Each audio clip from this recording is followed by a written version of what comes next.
Food for Thought with Professor David Ndete. Good morning. Welcome to another episode of Food for Thought with Professor Ndete. This is a segment where we talk about issues to do with mental health. Now, on this episode, we are beginning a brand new series looking at burnout and mental health. Are they connected? Does one affect the other? How do you navigate through these matters? Professor Ndete, how are you doing? I'm good. You know, when my producer told me we need to talk about this, I thought this is interesting because I've never looked at these issues and thought that there might be a connection.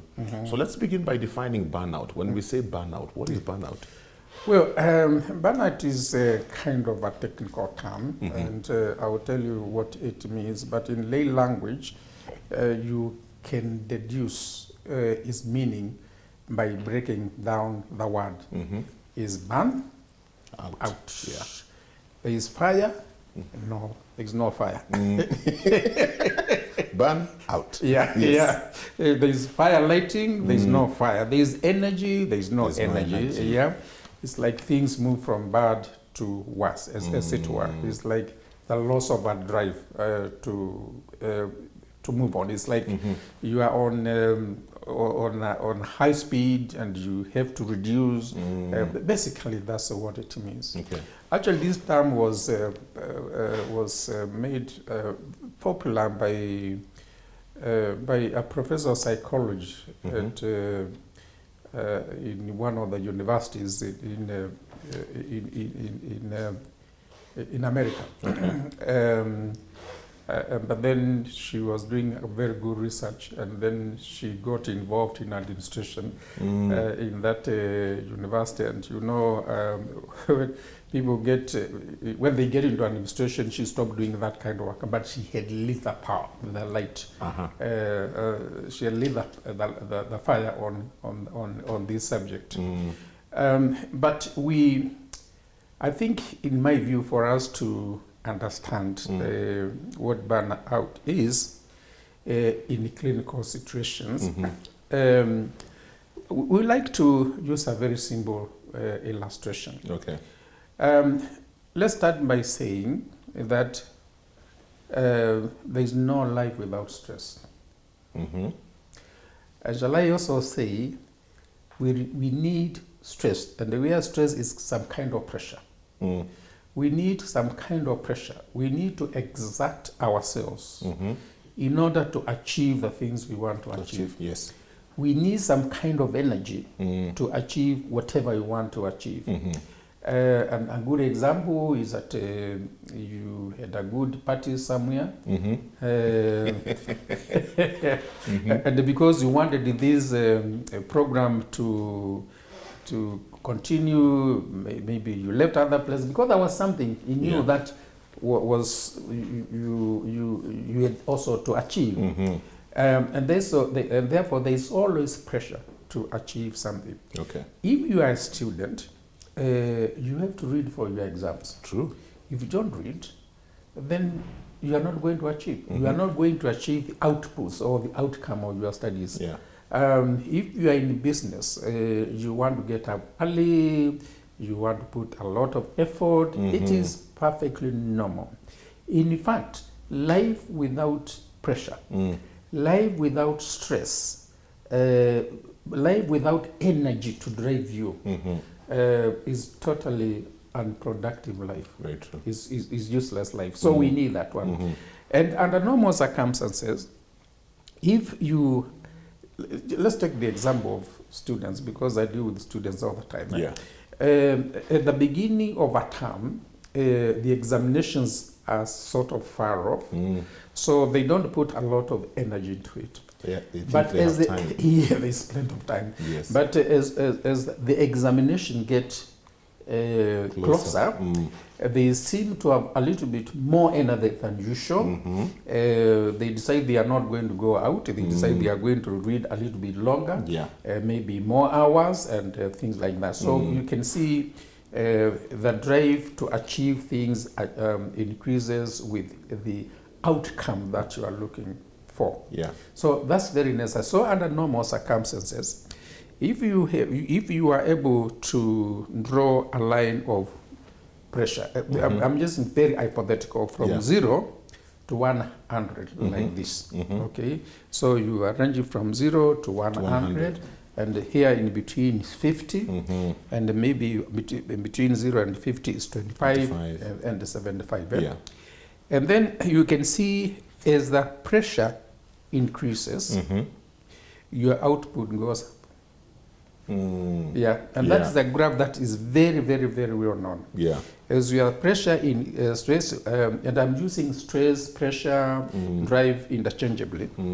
As the stress, the pressure increases, your output increases. As the stress pressure increases, a time will reach, or you get to a stage where increased pressure to achieve something does not lead to corresponding output.